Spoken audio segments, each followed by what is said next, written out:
오늘의 성경 큐티 묵상에서는 하나님께서 혐오하시는 헌금의 종류에 대해 이야기해 보겠습니다. 이 내용은 말라기 1장 1절부터 14절까지를 통해 우리가 어떻게 하나님을 대하는 태도를 바꿀 수 있는지를 생각하게 만듭니다. 먼저 말라기 1장 1절부터 5절에서는 이스라엘을 사랑하시는 여호와의 말씀을 담고 있습니다. 하나님은 이스라엘 백성을 향한 사랑을 강조하시는데, 이는 그들이 하나님께 어떤 태도로 나아가야 하는지를 일깨워 줍니다. 그런데 이어지는 6절부터 14절에서는 제사장과 백성들의 죄가 드러납니다. 여기서 그들은 하나님께 드리는 헌금에 대한 태도가 소홀해진 모습을 보여줍니다. 마치 귀찮아서 대충 준비한 선물처럼 하나님께 드리는 것이 형식적으로 변해버린 것입니다. 이러한 태도는 하나님께서 혐오하시는 헌금의 종류로 이어집니다. 하나님은 우리의 마음과 자세를 원하십니다. 형식적인 헌금은 그저 물질적인 것일 뿐 하나님과의 관계를 약화시키는 요소가 됩니다. 이는 마치 친구에게 무심코 건넨 선물처럼 그 마음이 담기지 않은 행동인 셈입니다. 따라서 자세와 태도가 변하는 유일한 방법은 하나님께 대한 진정한 사랑과 존중을 회복하는 것입니다. 우리가 하나님을 향한 진정한 마음을 가지고 나아갈 때 우리의 헌금도 그 의미와 가치를 지니게 됩니다. 이제 이러한 하나님께서 혐오하시는 헌금의 종류를 통해 우리가 어떻게 하나님께 드리는 것에 대한 마음가짐을 새롭게 하고 우리의 자세를 바꿔나갈 수 있을지를 구체적으로 살펴보겠습니다. 재물은 하나님을 향한 마음을 드러내는 실천입니다. 하지만 마음이 바르지 않으면 재물이 변질됩니다. 즉, 진실로 하나님에 대한 공경과 두려움이 없으면 재물도 그에 따라서 변질되는 것입니다. 이는 마치 우리가 친구에게 선물을 줄 때 그 선물의 의미가 친구에 대한 진심에서 비롯되어야 한다는 것과 같습니다. 진심이 담기지 않은 선물은 결국 형식적인 것에 불과하게 됩니다. 오늘 말씀처럼 만약 권력자나 왕에게 선물을 한다고 가정해 봅시다.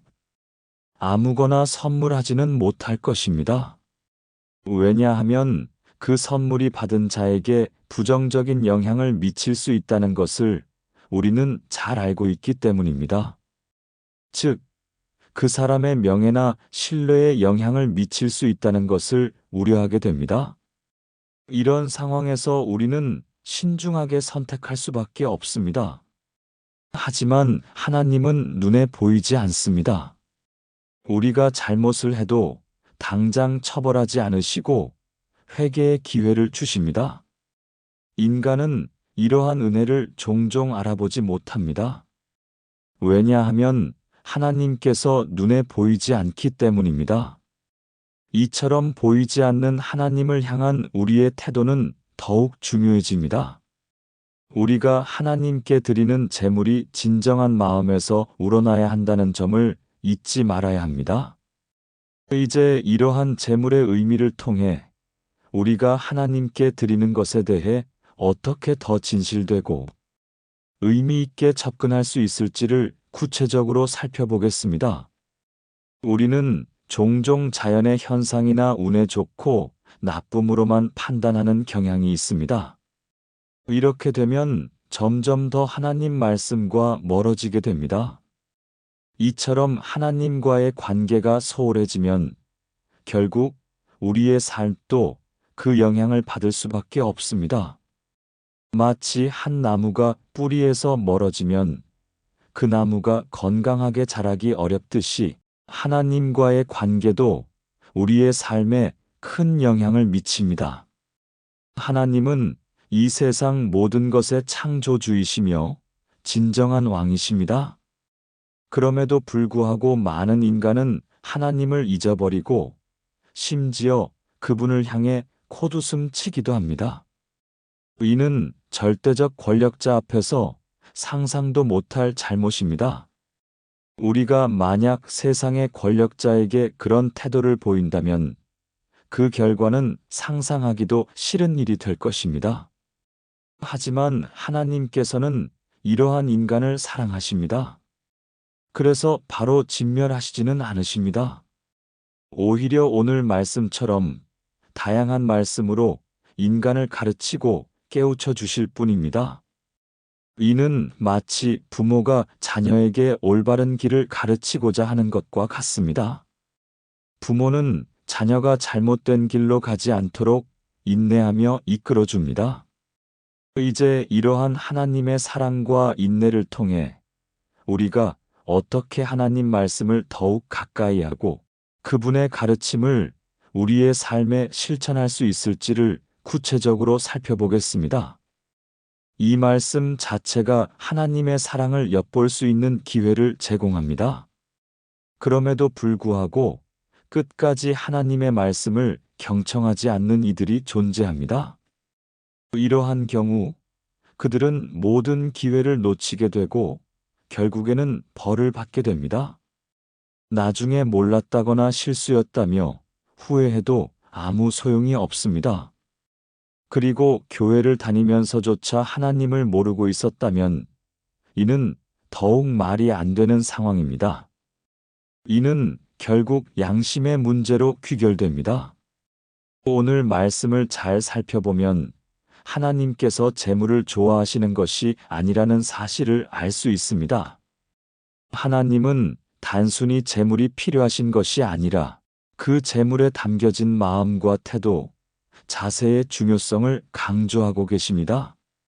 이는 마치 우리가 친구에게 선물을 줄 때 그 선물의 가격보다 그 선물에 담긴 정성과 마음이 더 중요하다는 것과 같습니다. 선물의 가치가 아니라 그 안에 담긴 사랑이 진정한 의미를 가지기 때문입니다. 하나님은 우리의 마음을 보시고 그 마음이 하나님을 향해 얼마나 진실한지를 중요하게 여깁니다. 이제 이러한 재물의 의미를 통해 우리가 어떻게 하나님께 드리는 것에 대해 올바른 마음가짐을 갖고 그 마음을 실천할 수 있을지를 구체적으로 살펴보겠습니다. 재물을 바치는 것은 유한한 인간으로서 하나님을 향한 표현입니다. 또한 이는 하나님을 향한 마음을 훈련하는 과정이기도 합니다. 재물을 통해 우리는 하나님과의 관계를 더욱 깊게 만들어갈 수 있습니다. 하지만 때때로 어떤 사람들은 하나님을 인간의 수준으로 생각하는 경우가 있습니다. 혹은 교회의 세속적인 면으로만 해석하기도 합니다. 그러다 보니 목사님이 자신을 어떻게 생각하는지 또는 성도들에게 자신의 신앙을 자랑하기 위해 재물을 바치는 경우도 생깁니다. 이는 본질적으로 하나님을 모욕하는 처사입니다. 아무리 좋은 재물을 많이 바친다고 해도 그 재물에 담긴 마음이 하나님을 향하지 않는다면 그 의미는 퇴색되고 맙니다. 이런 행동은 마치 친구에게 선물을 주면서 그 선물의 의미를 잊고 오히려 자신의 자랑만 하는 것과 같습니다. 선물의 진정한 가치는 그 안에 담긴 사랑과 진심에 있습니다. 따라서 우리는 재물을 바칠 때 그 재물에 우리의 마음과 태도가 담겨야 한다는 것을 깨달아야 합니다. 이제 이러한 재물의 의미를 통해 우리가 어떻게 하나님께 진정으로 드리는 재물을 바칠 수 있을지 구체적으로 살펴보겠습니다. 하나님께서는 이런 사람들을 싫어하십니다. 게다가 이런 사람들이 모여 있는 것도 더욱 싫어하십니다. 하나님은 그런 재물은 아예 받지 않으신다고 말씀하셨습니다. 이는 우리가 하나님께 드리는 재물의 중요성을 다시 한번 생각하게 만듭니다. 지금 우리도 하나님을 향한 마음이 절실하다면 하나님께 바치는 재물에 대해서도 쉽게 생각해서는 안 됩니다. 단순히 의례적으로 형식적으로 드리는 것이 아니라 그 안에 진정한 마음이 담겨야 한다는 것입니다. 제물을 바치는 것은 하나님을 향한 마음을 훈련하고 표현하는 기회입니다. 더욱이 모든 것을 창조하신 하나님께서 우리의 제물을 받아주신다는 것 자체가 큰 은혜입니다. 하나님은 제물이 필요 없으신 분이시기 때문에 우리가 드리는 제물에 더욱 깊은 의미를 두어야 합니다. 이는 마치 우리가 사랑하는 사람에게 선물을 줄 때 그 선물의 가치보다 그 안에 담긴 마음이 더 중요하다는 것과 같습니다. 이제 이러한 제물의 의미를 통해 우리가 어떻게 하나님께 드리는 제물을 진정으로 의미 있게 만들 수 있을지를 구체적으로 살펴보겠습니다. 우리는 하나님을 향한 두려움과 경외심을 키워야 합니다. 이러한 마음가짐이 생기면 제물에 대한 태도와 자세도 자연스럽게 바뀌게 됩니다. 마치 우리가 존경하는 사람에게 선물을 드릴 때 그 선물의 의미와 가치를 깊이 생각하게 되는 것과 같습니다.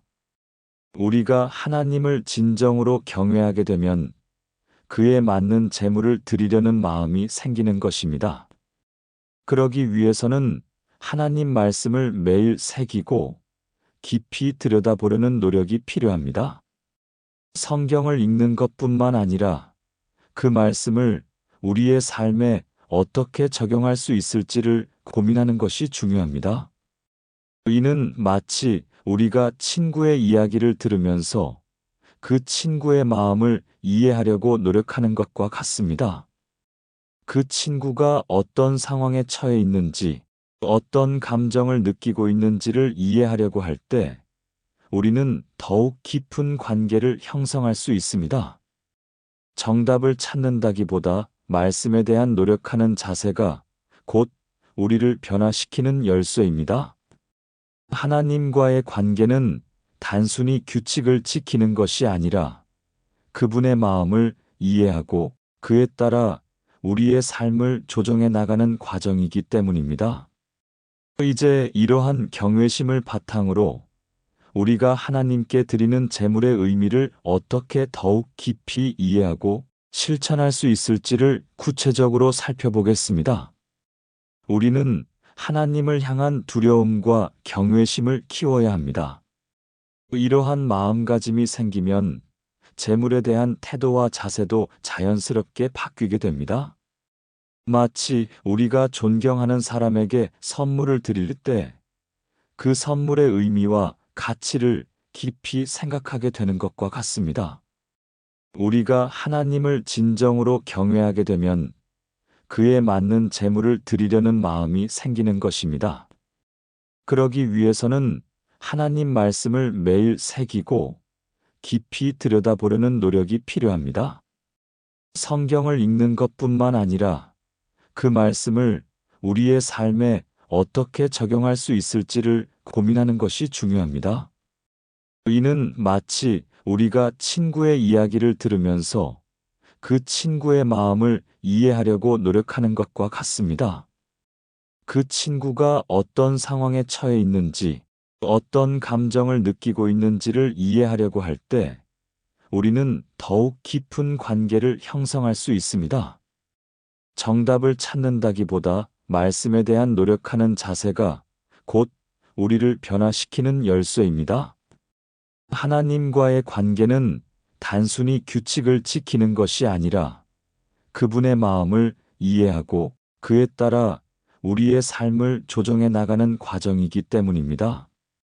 이제 이러한 경외심을 바탕으로 우리가 하나님께 드리는 제물의 의미를 어떻게 더욱 깊이 이해하고 실천할 수 있을지를 구체적으로 살펴보겠습니다. 마무리로 기도문을 통해 우리의 마음을 하나님께 드리겠습니다. 사랑과 은혜가 많으신 하나님을 찬양합니다. 오늘도 귀한 말씀을 볼 수 있게 해주심에 감사합니다. 저 또한 하나님을 향한 자세와 태도가 한참 부족합니다. 때로는 저의 유익에 따라서 생각하고 행동하는 경우가 많았습니다. 이런 저를 불쌍히 여기사 용서하여 주시옵소서. 하나님 앞에 진실된 회개를 할 수 있기를 원합니다. 우리가 진정으로 하나님을 사랑하고 경외하며 두려워하게 하소서.